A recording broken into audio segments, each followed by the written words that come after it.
आता हूँ। अब जो मुंबई पहली बार आता है ना, वो ना अलग अलग चीजों को देख के चौंकता है। जैसे वड्डी वड्डी बिल्डिंग, स्टेशन पे उतरा, ओ बहन की एलिवेटर, स्टेशन पे वो भी।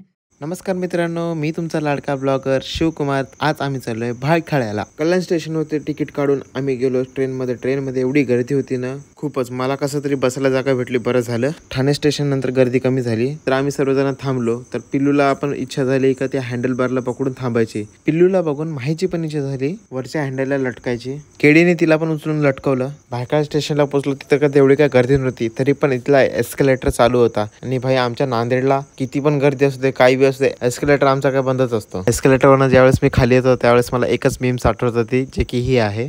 जैसे ही मुंबई के स्टेशन पे उतरा, ओ बहन की एलिवेटर, स्टेशन पे वो भी। भाई साहब इसको एस्केलेटर बोलते हैं। एलिवेटर मतलब आंखों पे भरोसा ही नहीं हो रहा है। मैंने मम्मी को फोटो खींच के भेजी, मम्मी एलिवेटर, वो भी स्टेशन पे। भाई साहब एस्केलेटर होता है। देखो ये हमारे स्टेशन पे नहीं होते हैं, हमें पूरा ब्रिज पैरों से चढ़ना पड़ता है। और मेरे गांव के ब्रिज पता है बादलों में होते हैं। जाऊ द्या, तरी आमचा नांदेड बेस्ट आहे असं मनाला खोटं दिलासा देऊन मी येतो स्टेशनच्या बाहेर। तिथून टॅक्सी पकडून आम्ही जातो नेहरू प्लॅनेटोरियमला। आता नेहरू प्लॅनेटोरियम कोणाला माहित नसेल तर पुढे व्हिडिओमध्ये बघत राहा, खूप भारी आहे। आमचा शो होता 4:30चा आणि लाईन बघा किती लांब आहे। लाईनीत थांबून होतो, थोड्याच वेळात केडी तिकीट घेऊन येतो। त्याची कॉस्ट आम्हाला पडली 7 जणांची 1000 रुपये। तिकीट बघून अंदाज कळालाच असेल की काय आहे नेमकं, तर थोडक्यात सांगू देतो। जे आपलं सूर्यमंडळ आहे त्याच्याबद्दल थोडीशी इन्फॉर्मेशन देतात आणि 3D मध्ये दाखवतात। इथं बघू शकता सूर्य आहे, गुरु आहे, पृथ्वी आहे, चंद्र आहे, नेहरू आहे, असे आपले सूर्यमंडळचे ग्रह आहेत। त्याच्याच बाजूला वजन काटे आहेत, जिथे की आपल्याला समजतं की आपलं सूर्यावर वजन किती आहे, पृथ्वीवर वजन किती आहे, चंद्रावर किती आहे, गुरुवर किती आहे, शुक्रवर वजन किती आहे। हे असे आपले ग्रह आहेत, त्या ग्रहावरती आपलं वजन किती आहे हे दिसतं। तर सुरुवातीला मी चेक केलं चंद्रावरती, किती आहे, 10.5 किलो आहे, फक्त 10.5 किलो। चंद्राने भाई मला सिरियसली नाही घेतला। आता मंगळावर जाऊयात आपण वजन करायला। आणि मंगळ ग्रहावरती माझा वजन आला 25 किलो 700 ग्राम। नंतर केडी पण वजन चेक करत होता, केडीचा वजन आला 26 किलो 400 ग्राम। शुक्रवारती जात होतो तेवढ्यामध्ये लाईट बंद झाली, शो सुरू झाला। तिथे एक माणूस आम्हाला सूर्यमंडळाची इन्फॉर्मेशन सांगत होता। वापस चंद्राची लाईट चालू झाली आणि आम्ही चंद्रावर गेलो। तर माहीचं वजन चेक केलं तर माहीचं वजन निघाला 3 किलो 200 ग्राम। अनन्याचा पण चेक केला, अनन्याचा 5 किलो 300 ग्राम। ताईचं पण वजन चेक केलं तर ताईचं निघालं 9 किलो 700 ग्राम। पिल्लूला कसं विसरू शकतो, पिल्लूचं पण वजन चेक केलं तर पिल्लूचं वजन निघालं 1.5 किलो।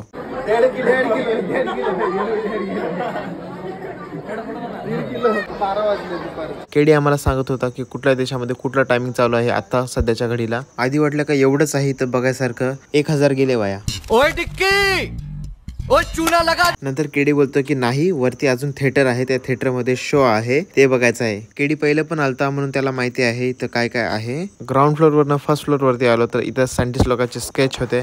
त्याच्याच बाजूला एक स्क्रीन होती जिथं आपण आपले घर बघू शकतो, 3D मॅपनी सॅटेलाइटनी बघू शकतो आपण। ही टीव्ही आहे, स्क्रीन टच आहे।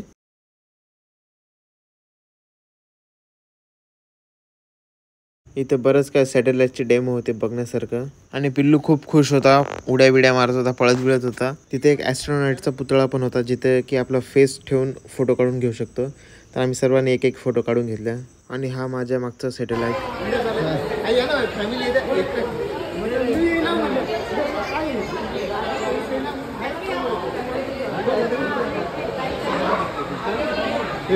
चालू झालं। ज्यावेळेस थिएटरमध्ये गेलो त्यावेळेस समजलं की खरा पैसा याचा आहे। आणि एवढा भारी व्ह्यू दिसत होता ना यार। आणि फर्स्ट टाइम बघतो तर तेव्हा तर एकदम असं वेगळंच वाटत होतं, पण भारी होता एक्सपिरियन्स। थोड्या वेळ व्हिडिओमध्ये मी बोलणार नाही, कारण तुम्ही हे ऐका काय बोलतात सर, आणि इथं काय काय सिच्युएशन आहे तुम्ही ऐका आणि बघा। तुम्ही मोबाईलच्या स्क्रीनमध्ये दिसलं पाहिजे म्हणून असं मी प्रयत्न केला, पण काय करू, थिएटरची स्क्रीन एवढी मोठी होती की त्या मोबाईलच्या कॅमेरामध्ये किंवा त्या सेन्सरमध्ये एवढे कव्हर होतच नव्हते। असो, आता एन्जॉय करा।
हे यार खरंच वाटतंय का बाहेर आले.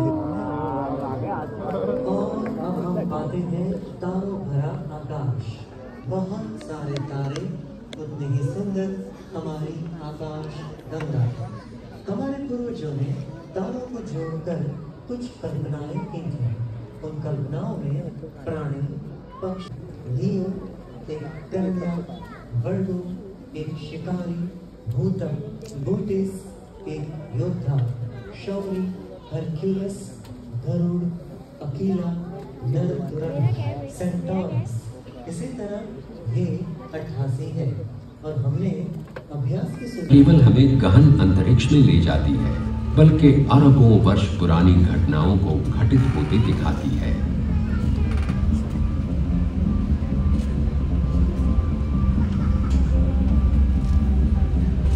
आइए ब्रह्मांड के आदि क्षणों से लेकर अब तक के विकास और उसके कुछ रहस्यों से परिचय प्राप्त करें.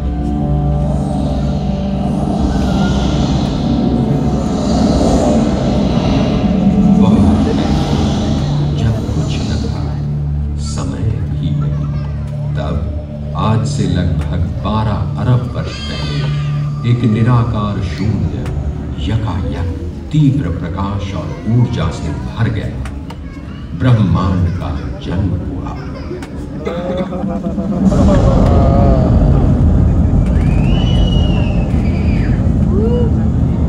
ये क्यों और कैसे हुआ, ये एक गूढ़ रहस्य है जिसे संभवतः केवल विज्ञान द्वारा सुलझाया नहीं जा सकता.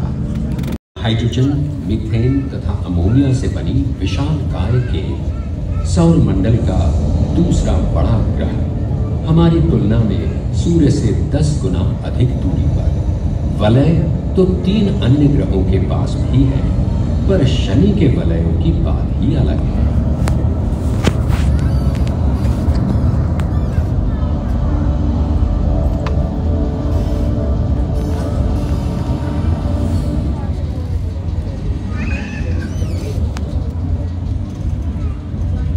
शनि और सूर्य की आधी दूरी पर सौर मंडल का सबसे बड़ा ग्रह बृहस्पति है.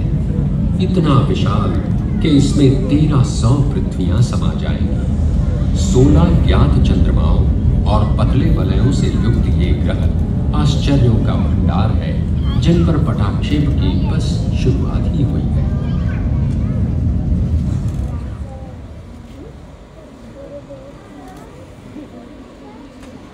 बृहस्पति और अगले भीतरी ग्रह मंगल के बीच बहुत सा रिक्त स्थान तथा चट्टानों के ढेर सारे छोटे छोटे टुकड़े हैं. इन्हें आज का उजाड़, बंजर और ठंडा ये मरुस्थल कभी पानी और सक्रिय ज्वालामुखियों से ओतप्रोत था.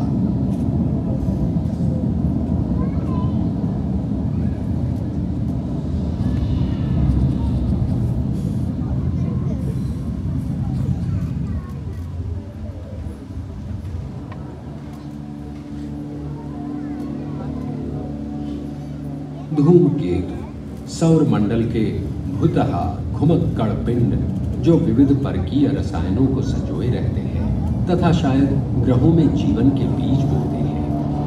हम तेजी से अपने जीवनदाता तारे सूर्य की ओर बढ़ रहे हैं. ये हाइड्रोजन और हीलियम की बनी विशालकाय गेंद है जिसकी दूरी 15 करोड़ किलोमीटर है. ये एक विशाल पारमाणविक भट्टी है जो 5 अरब वर्षों से जलते हुए भी अभी ठंडी नहीं हुई. ग्रह केडी झोपला आहे.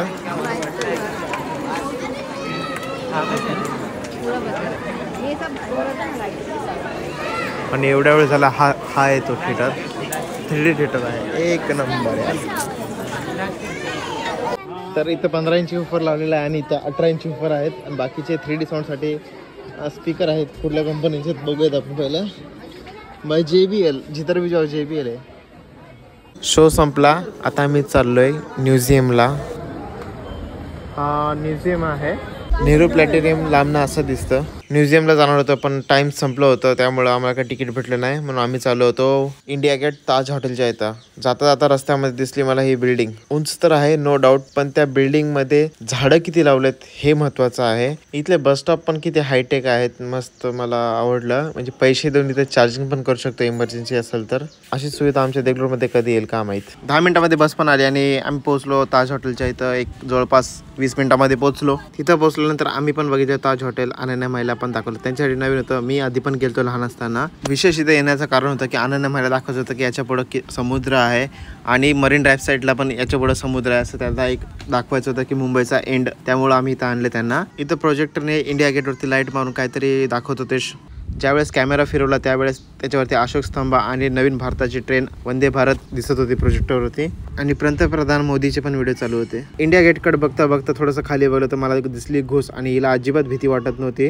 मी एवढ्या जवळ आलो तरी पण ही अशीच थांबून होती. तिथून टॅक्सी पकडून आम्ही गेलो मुंबई CSTला. CSTचा मिनिंग आहे छत्रपती शिवाजी महाराज टर्मिनल्स आणि हा इथं स्टेशन आहे. खूप सुंदर आहे. इथं किती तिकीट काढत होता तर मी व्हिडिओ काढून घेतला तोपर्यंत तुम्हाला दाखवण्यासाठी. व्हिडिओ जर आवडला असेल तर लाईक करा, शेअर करा आणि फॉलो करायला विसरू नका. स्टेशन एवढं सुंदर होण्याचं कारण आहे की ज्यावेळेस इंग्रजांच्या काळामध्ये राणी व्हिक्टोरिया आपल्या मुंबईला आली होती त्यावेळेस तिच्या स्वागतासाठी हा स्टेशनचं बांधकाम केलं, जे की एवढं सुंदर पद्धतीने केलं आणि बरेच जण व्हीटी पण म्हणतात.